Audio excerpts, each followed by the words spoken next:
நமது தேசம் YouTube channel நண்பர்களுக்கு வணக்கம். நண்பர்களே, கடந்த 10 நாட்களுக்கு மேலாக நமது முப்படைகளும் ஆபரேஷன் ட்ரிசூல் என்று சொல்லக்கூடிய பெயரிடப்பட்டு நாட்டின் பல பகுதிகளிலுமே முப்படைகளும் ஒன்று சேர்ந்து போர் ஒத்திகைகளை மிக அதிக அளவில் செய்து வருகிறது என்பதனை நீங்கள் கேள்விப்பட்டிருப்பீர்கள். ஆபரேஷன் ட்ரிசூல் என்று சொல்லக்கூடிய இந்த போர் ஒத்திகைகளின் மூலம் நமது அண்டை நாடுகளான நமது எதிரி நாடுகளான பாகிஸ்தான், சீனா மற்றும் வங்காளதேசம் ஆகிய நாடுகளுக்கு இந்தியாவின் படை வலிமையை எடுத்துக்காட்டுவதற்காக இந்த போர் ஒத்திகை செய்யப்படுவதாக பல ஊடகங்கள் தெரிவிக்கின்றன. ஆனால் சில ஊடகங்கள் இந்த போர் ஒத்திகையின் முடிவில் ஏதாவது ஒரு பெரிய போர் நடக்கலாம் என்றும் கூறப்பட்டு வருகிறது. ஏனென்றால் நமது எதிரி நாம் அவர்களை ஒரே அடியாக அடிக்காமல் அவர்களை அவ்வப்போது விட்டு விடுவதனால் அவர்கள் மிகவும் துணிவு கொண்டு நமது இந்தியாவை எதிர்ப்பதற்கு தொடர்ந்து முயன்று வருகிறார்கள். நம்மால் உருவாக்கப்பட்ட வங்காளதேசம் நாடு தற்போது பாகிஸ்தானுடன் சேர்ந்து கொண்டு பாகிஸ்தானும் வங்காளதேசத்திற்கு சென்று அங்குள்ள இராணுவத்திற்கு பல பயிற்சிகளை அளிப்பது, தனது ஐஎஸ்ஐ அமைப்புகளை அனுப்பி அங்குள்ள தீவிரவாதிகளுக்கு பயிற்சி அளிப்பது, இந்தியாவை தாக்குவதற்கு அவர்கள் பயிற்சி அளிப்பது, ஒரு போர் என்று அடுத்து வரும்போது பாகிஸ்தான் இந்தியாவின் மேற்கு பகுதியிலிருந்தும் வங்காளதேசம் இந்தியாவின் கிழக்கு பகுதியிலிருந்தும் இந்தியாவை தாக்குவது என்றெல்லாம் அவர்கள் பேசிக்கொண்டு வருகிறார்கள் நம்முடைய எதிரிகள். ஆக இவர்களை பயங்காட்டுவதோடு மட்டுமில்லாமல் இவர்களை ஒரே அடியாக நாம் ஒழித்தால் ஒழிய இந்தியா அமைதியான ஒரு நாடாக இருக்க முடியாது என்று தோன்றுகிறது நண்பர்களே. ஆகவே இந்த போர் ஒத்திகை டிசம்பர் மாதம் வரை நடக்கும் என்று தெரிகிறது. ஏனென்றால் அவ்வப்போது நமது முப்படைகளும் ஒன்று சேர்ந்து நோட்டம் என்ற ஒரு அறிவிப்பை அவ்வப்போது அறிவித்து வருகின்றன. இந்த நோட்டம் என்று சொல்லக்கூடிய நோட்டீஸ் டு ஏர்மேன் என்று சொல்லக்கூடிய இந்த அறிவிப்பின் மூலம் நமது இந்திய மேல் பகுதியில் குறிப்பிட்ட இடங்களில் எந்த விதமான பிற நாட்டு விமானங்கள் பறக்கக்கூடாது, அங்கு போர் ஒத்திகை மிக அதிக அளவில் நடக்கின்றது என்பதனை தெரிவிப்பதற்காகவும், அல்லது மிசைல்கள் பயன்படுத்தப்படுகின்றன, ஆகவே அந்த பகுதிகளுக்குள் பிற நாட்டினர் வந்தால் அவர்களுடைய சொத்துக்கள் தாக்கப்படக்கூடும் என்ற காரணத்தினால் நோட்டம் என்ற ஒரு அறிவிப்பு அறிவிக்கப்படுகிறது நண்பர்கள். 1999ஆம் ஆண்டு கார்கில் போரில் நாம் தொடர்ந்து அந்த போரினை மேற்கொண்டு நாம் பாகிஸ்தானை ஒரேடியாக அழித்திருக்க வேண்டும், அவர்களை கண்ட்ரோல் செய்திருக்க வேண்டும். அதை அப்போது அமெரிக்கா உள்ளே தலையிட்டு அந்த போர் தொடர்ந்து நடக்காமல் பாகிஸ்தானுக்கு எச்சரிக்கை செய்து அந்த போர் தொடர்ந்து நடக்காமல் செய்துவிட்டது. 2021ஆம் ஆண்டு டிசம்பர் 13 அன்று நமது பார்லிமெண்டத்தினை தீவிரவாதிகள் பாகிஸ்தான் தீவிரவாதிகள் தாக்கினார்கள். அப்போது பிரதமராக இருந்த திரு வாஜ்பாய் அவர்கள் டிசம்பர் 20 அன்று சுமார் 8 லட்சத்திற்கும் மேற்பட்ட இராணுவ வீரர்களையும் ஏலமான ஆயுதங்களையும் பாகிஸ்தானின் எல்லையோரமாக கொண்டு சென்றார்கள், பாகிஸ்தானை எவ்வாறாவது தாக்க வேண்டும் என்ற ஒரு கோணத்தில். ஆனால் அப்போதும் அமெரிக்கா மற்றும் பிற நாடுகளின் வற்புறுத்துதலினால் அந்த போர் தொடர்ந்து நடைபெறாமல் தடுக்கப்பட்டது நண்பர்களே. அக்டோபர் 2022ஆம் ஆண்டு நாம் மீண்டும் நமது படையை திரும்ப பெற்றுக்கொண்டோம். அப்போதும் நாம் பாகிஸ்தானை தாக்குவதற்கு நாம் ஒரேடியாக முயலவில்லை. அது மட்டும் இல்லாமல் 1971இல் நடந்த போரின் போதும் நாம் நமது பாகிஸ்தான் ஆக்குபைடு காஷ்மீரை நாம் திரும்ப பெற்றுக்கொண்டு அவர்களை அனுப்பியிருக்க வேண்டும், அந்த போர் வீரர்களை, சரண்டரான போர் வீரர்களை. அப்போதும் நமது இந்தியா பாகிஸ்தானை அடக்குவதற்கு தவறிவிட்டதே என்று நாம் கூறலாம். சரி, தற்போது இந்த வருடம் மே 10ஆம் தேதி நடைபெற்ற அந்த போரிலும் நாம் தொடர்ந்து தாக்குதல் நடத்துவதற்கு நமது விமானப்படையும் கப்பற்படையும் தயாரான நிலையில் இருந்தபோது அப்போதும் அந்த போர் திடீரென நிறுத்தப்பட்டது. எந்த காரணத்திற்காக நிறுத்தப்பட்டது என்று உண்மையில் இதுவரை தெரியவில்லை. ஏனென்றால் நமது நாட்டைச் சேர்ந்த 26க்கும் மேற்பட்ட சுற்றுலா பயணிகளை ஈவிரக்கமின்றி சுட்டு கொன்றார்கள் பாகிஸ்தானிய தீவிரவாதிகள். அதன் பொருட்டே நடைபெற்ற இந்த போரில் பாகிஸ்தான் கேட்டுக்கொண்டது போரை நிறுத்துங்கள் என்பதற்காக நாம் நிறுத்தியிருக்கக்கூடாது. பாகிஸ்தானை தொடர்ந்து போரிட்டு நாம் பாகிஸ்தான் ஆக்குப்படு காஷ்மீரையும் சில பகுதிகளையும் நாம் திரும்ப பெற்றிருந்தால் பாகிஸ்தானியர்கள் அமைதியாக இருக்கக்கூடிய ஒரு வாய்ப்பு ஏற்பட்டிருக்கும் நண்பர்களே. தற்போது என்ன நடக்கிறது என்றால், பாகிஸ்தான் ஏற்கனவே 2015ஆம் ஆண்டு சீனாவிடம் 8 எண்கள் நீர்மூழ்கி கப்பல்களை கட்டித்தரும்படி ஆர்டர் வழங்கியுள்ளது. அதன் மதிப்பு அப்போதைய மதிப்பு $5 பில்லியன் மதிப்பு.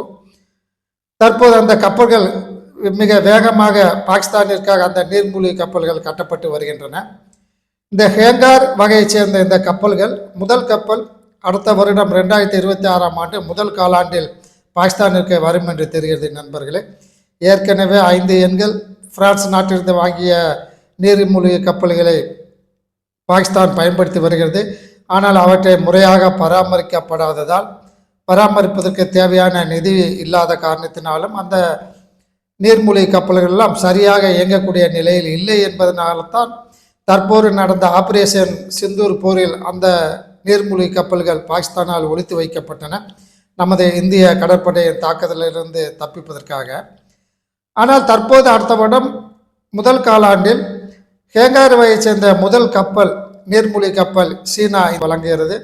மொத்தம் 8 கப்பல்களில் 4 கப்பல்களை சீனா தனது நாட்டில் தயாரித்து பாகிஸ்தானுக்கு வழங்க உள்ளது. மீதி 4 கப்பல்கள் சீனாவிலிருந்து வரக்கூடிய டிரான்ஸ்ஃபர் ஆஃப் டெக்னாலஜி என்ற முறையில் பாகிஸ்தானிலேயே கராச்சி துறைமுகத்தில் அந்த மீதி 4 கப்பல்கள் பாகிஸ்தானால் கட்டப்பட உள்ளது நண்பர்களே. இந்த 2 வகை செயலிலும் மொத்தம் 8 ஹேங்கார் வகை கப்பல்களை கட்டுவதற்கு $5 பில்லியன் மதிப்பிலான தொகையினை பாகிஸ்தான் செலவு செய்கிறது. இந்த ஹேங்கார் வகை கப்பலில் ஏற்கனவே பயன்படுத்தி வந்த ஜெர்மனியிலிருந்து வாங்கப்பட்ட என்ஜின்களை ஜெர்மனி சீனாவிற்கு தருவதற்கு மறுத்துவிட்டதால் அந்த ஜெர்மனியிலிருந்து பெறப்பட்டு ஏற்கனவே கட்டப்பட்ட பல கப்பல்களில் பயன்படுத்தப்பட்டு வரும் அந்த என்ஜினை அப்படியே முழுமையாக ரிவர்ஸ் என்ஜினியரிங் முறையில் காப்பி எடுத்து புது வகை என்ஜினை ஒன்றினை சீனா தயாரித்து அந்த புது வகை என்ஜினை ஹேங்கார் வகை நீர்மூழ்கி கப்பல்களில் பயன்படுத்த உள்ளதாக தெரிகிறது நண்பர்களே. இந்த என்ஜின் முழுமையாக நல்ல முறையில் செயல்படுமா என்பதனை இதுவரை சீனா சோதிக்கவில்லை. இருப்பினும் இந்த கப்பல் பாகிஸ்தானிற்கு வரும்பொழுது இதன் திறன் மிக அதிக அளவில் மேம்படுத்தப்பட்டு உள்ளதாக தெரிகிறது நண்பர்களே. இதில் முக்கியமான ஒரு பயம் தரக்கூடிய செயல் என்னவென்றால், இந்த ஹேங்கார் வகை கிளாஸ் முதல் வரக்கூடிய அந்த நீர்மூழ்கி கப்பல்களிலிருந்து OJ-17 என்று சொல்லக்கூடிய ஹைப்பர்சோனிக் மிசைலை பயன்படுத்தும் அளவிற்கு அங்கு தொழில்நுட்பம் மேம்படுத்தப்பட்டுள்ளதாக தெரிகிறது நண்பர்களே. ஏற்கனவே உள்ள நீர்மூழ்கி கப்பல்களை பாகிஸ்தான் நம் மீது பயன்படுத்த முடியாத காரணத்தினால் நாம் மிக தைரியமாக நமது விக்ராந்த் என்று சொல்லக்கூடிய விமானம் தாங்கி கப்பலை அரபிக்கடல் பகுதியில் சென்று நிறுத்தியிருந்து அரபிக்கடல் பகுதியிலிருந்து கராச்சி துறைமுகத்தை துவசம் செய்வதற்காக நாம் தயார் நிலையில் இருந்தோம். ஏலமான துணை கப்பல்களும் விக்ராந்த் விமானம் தாங்கி கப்பலுக்கு அருகே தயார் நிலையில் இருந்தது. ஏனென்றால் பாகிஸ்தானிலிருந்து எந்த விதமான எதிர்ப்பும் வராது என்ற காரணத்தினால். ஆனால் தற்போது வாங்க உள்ள ஹேங்கார் வகை கிளாஸ் இந்த நீர்மூழ்கி கப்பலிலிருந்து பாகிஸ்தான் சீனாவில் தயாரிக்கப்பட்ட OJ-17 என்ற ஹைப்பர்சோனிக் மிசைலை பயன்படுத்தும் அளவிற்கு அந்த கப்பல் மேம்படுத்தப்பட்டுள்ளது. இந்த OJ-17 என்ற ஹைப்பர்சோனிக் மிசைல் என்பது ஒரு மணிக்கு 6000 முதல் 9000 கிலோமீட்டர் வேகத்தில் செல்லக்கூடிய மிசைல் இந்த OJ-17 என்று சொல்லக்கூடிய ஹைப்பர்சோனிக் மிசைல் நண்பர்களே. அது மட்டும் இல்லாமல் இது 400 முதல் 746 கிலோமீட்டர் வரை சென்று தாக்கக்கூடியது என்று கூறுகிறார்கள். ஆகவே இந்த ஹேங்கார் வகை கிளாஸ் நீர்மூழ்கி கப்பலிலிருந்து நீருக்கடியில் உள்ள நீர்மூழ்கி கப்பலிலிருந்து நமது நாட்டில் அரபிக்கடல் பகுதியிலோ அல்லது இந்திய பெருங்கடல் பகுதிகளிலோ அல்லது வங்காள பகுதியிலோ உள்ள நமது நீர்மூழ்கி கப்பலை இந்த ஹேங்கார் வகை கிளாஸிலிருந்து OJ-17 என்ற ஹைப்பர்சோனிக் மிசைல் மூலம் நமது நீர்மூழ்கி கப்பலையோ அல்லது நம்ம நாட்டின் பிற பகுதிகளையோ அல்லது நம்ம கடல் பகுதியில் உள்ள கப்பல்களையோ இந்த நீர்மூழ்கி கப்பலிலிருந்து மிக எளிதாக தாக்க முடியும் நண்பர்களே. அது மட்டும் இல்லாமல் இந்த OJ-17 என்ற ஹைப்பர்சோனிக் மிசைல் பாம்பே மற்றும் திருவனந்தபுரம் ஆகிய இடங்களையும் தாக்கக்கூடிய அளவிற்கு மிக திறமை வாய்ந்த மிசைல் என்று கூறுகிறார்கள். இந்த மிசைலை சீனா பாகிஸ்தானில் பயன்படுத்த உள்ள ஹேங்கார் வகை நீர்மூழ்கி கப்பலுக்கு அது தன்னுடைய தொழில்நுட்பத்தை தந்துள்ளது நண்பர்களே.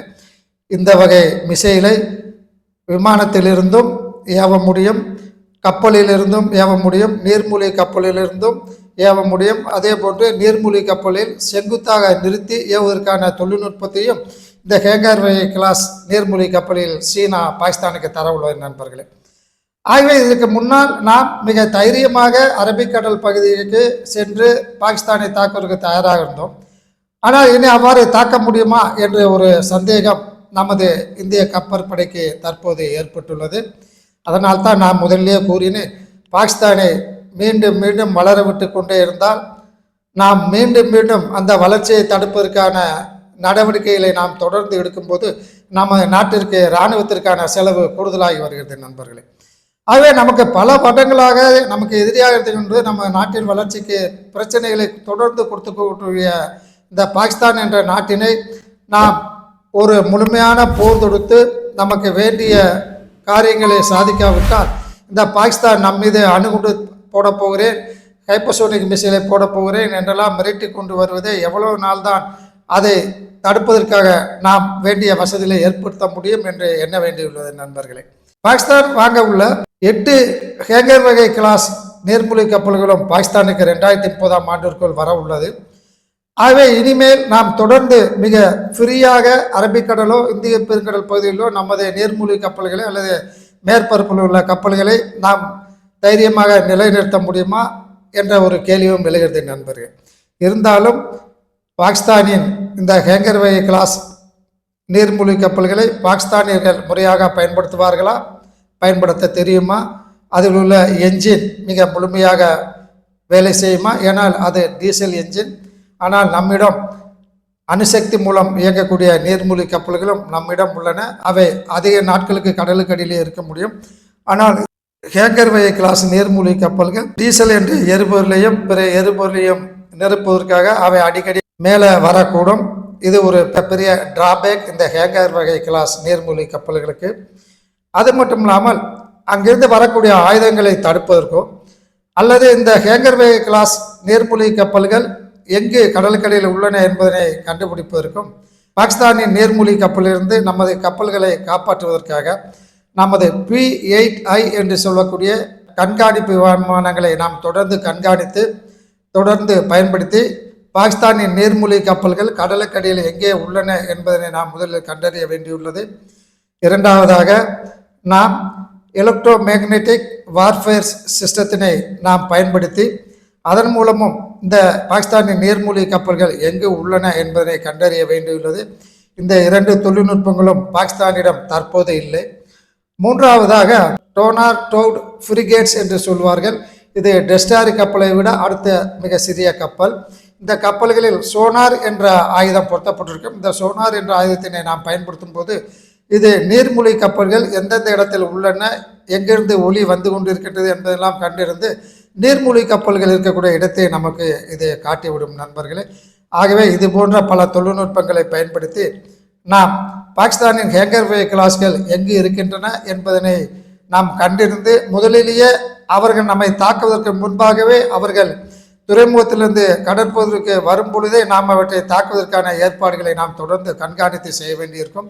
அது மட்டும் இல்லாமல் அங்கிருந்து வரக்கூடிய இந்த ஹைப்பர்சோனிக் மிசைல்கள் மற்றும் இதர மிசைல்களை நாம் தொடர்ந்து தடுத்து நிறுத்துவதற்கு தேவையான எதிரி மிசைல்களையும் நாம் கண்டறிந்து அவற்றையும் பயன்படுத்தப்பட வேண்டியுள்ளது நண்பர்களே.